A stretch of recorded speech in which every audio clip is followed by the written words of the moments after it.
Hey everybody, I want to make a video on how to shop for Supermicro motherboards and what to look for. I've had a couple questions about people just not sure what to buy, or they've bought the wrong thing and they're like, why the hell doesn't this fit my case? Or I thought this had certain features, but it doesn't have them. Things like that. So the first thing I think that you should do, uh, determine what socket you're going to use. Whether it's socket 11.5x, 1366, 1356, 2011, 2011.3. I know most of the stuff we do is 1366 or 2011. So you want to decide whether you want to go single processor or dual processor.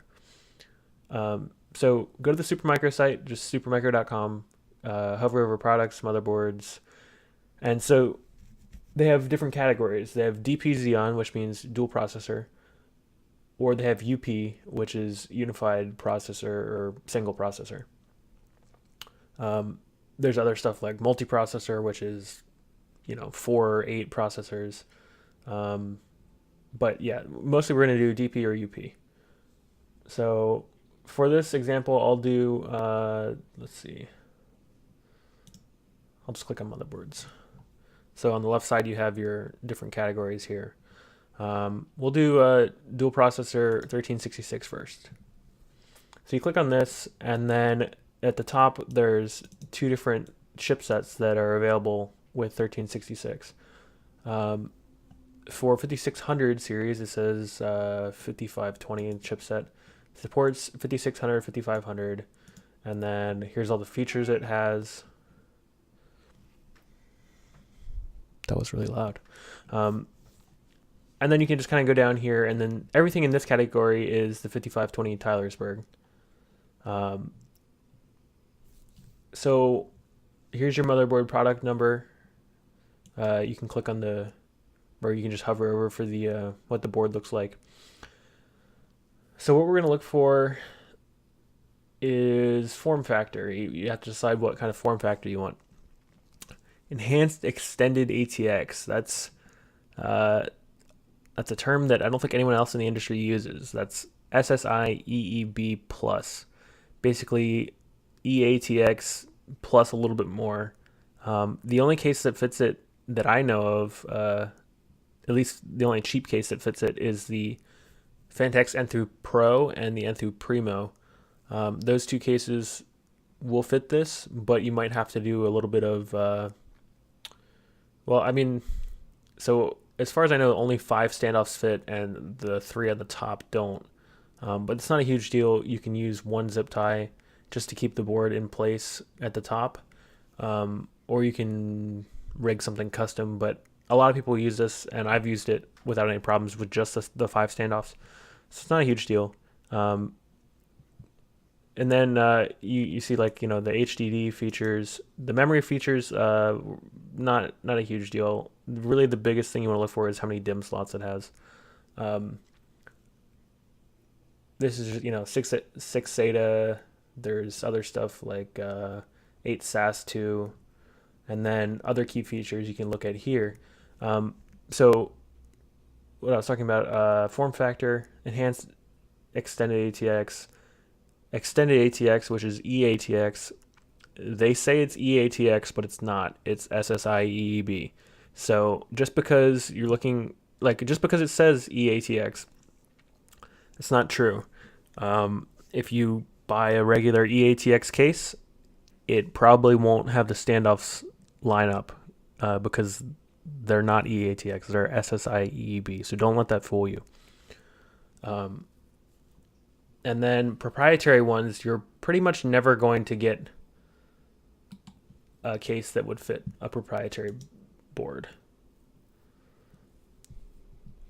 I mean, if you're wall mounting it on a plate of wood, that's your best bet. What the hell?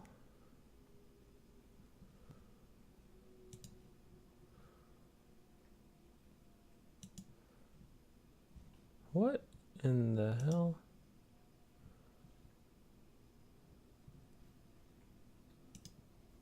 Okay. So anyway, I mean, just look at the shape of this thing. It's 16.5 inches wide.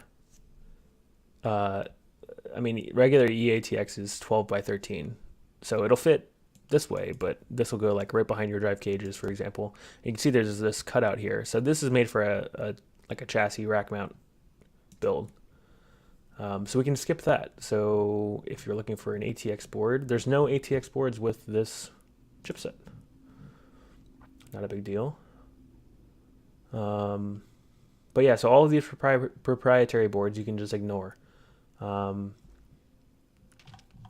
go down to the next one, 5500. So a little bit earlier chipset. Still supports 5600, 5500. There's only 24 PCI Express lanes versus 36 in the 5200, and a little bit less memory limit. Optional IPMI is on most Supermicro boards. And then here's the ATX boards. So it looks like the ATX boards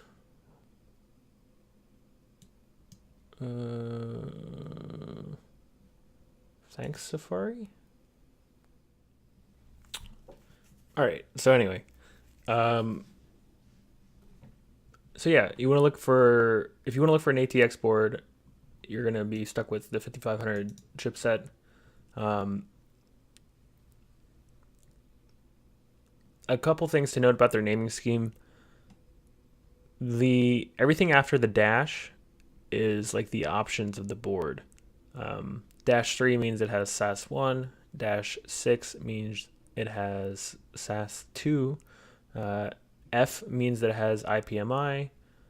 I don't exactly remember. There's a whole chart for Supermicro naming schemes and things like that.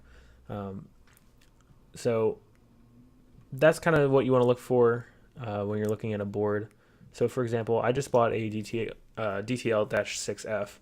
So if you find an X8 DTL-6, but the 6F is the only thing that's listed on the site, it's the same board. It just, yours doesn't have IPMI.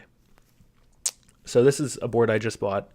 You can read everything about it here, the key features, how much RAM you can fit. It's got dual Ethernet, 6 SATA 2, and then we have, oh, interesting, X8 PCI 2.0 in a by 16 slot, and then 2 X4 and X8 slots. Huh, that's really interesting.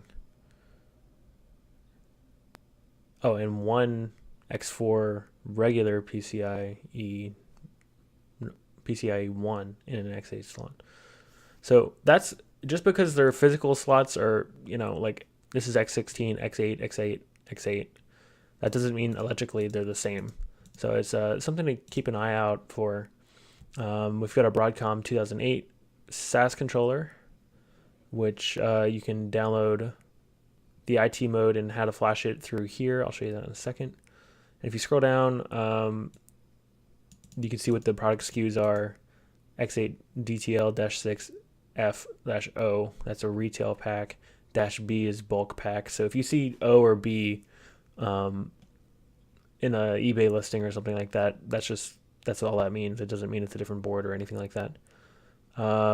Important to note, it says supports 5600 and 5500 series. What I found is revision 1 of these boards will only support 5500 series. So you need a revision 2 or higher to get a 5600 series. So when in doubt, just ask the eBay seller whether it's revision 1 or 2.x or whatever it is. You can find details about what RAM it supports here. Memory type, 1333, 1066, 800, ECC registered, ECC, or non-ECC unbuffered. Okay, wait. ECC registered or ECC unbuffered or non-ECC unbuffered. DIMM sizes, voltage, really everything you need to know about the board is here. Even if you want to fit it in a Supermicro chassis, they tell you what kind of chassis it would fit in. So like I have an 836 TQ, or yeah, TQ. And so it would fit in that chassis.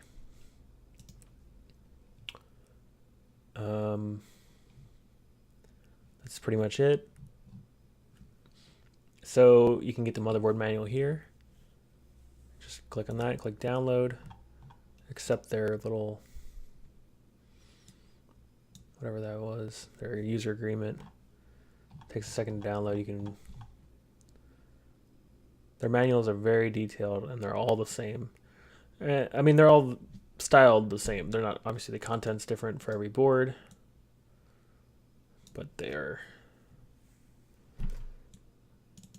very, very well detailed. So when I don't know how to do something, I always look at the manual. And I know that goes against a lot of people's like, oh, well, just figure it out.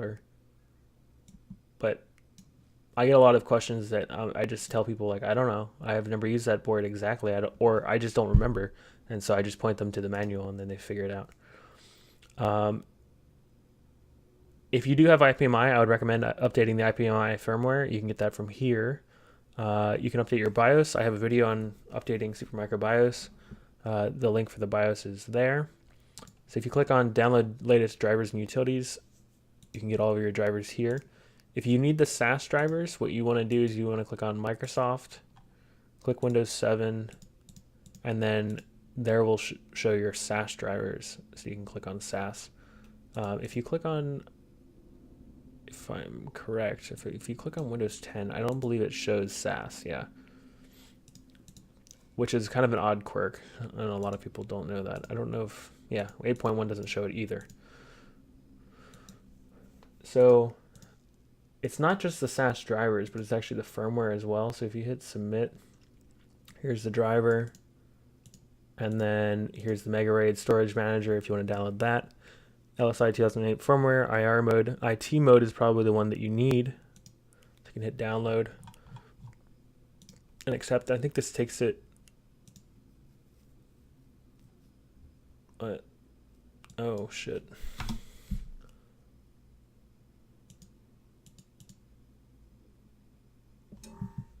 Oh, interesting. Well, it took me to the the FTP site, which I guess opens in Finder if you use it in Safari, but if you use it in Chrome or something like that, it'll just open in your browser.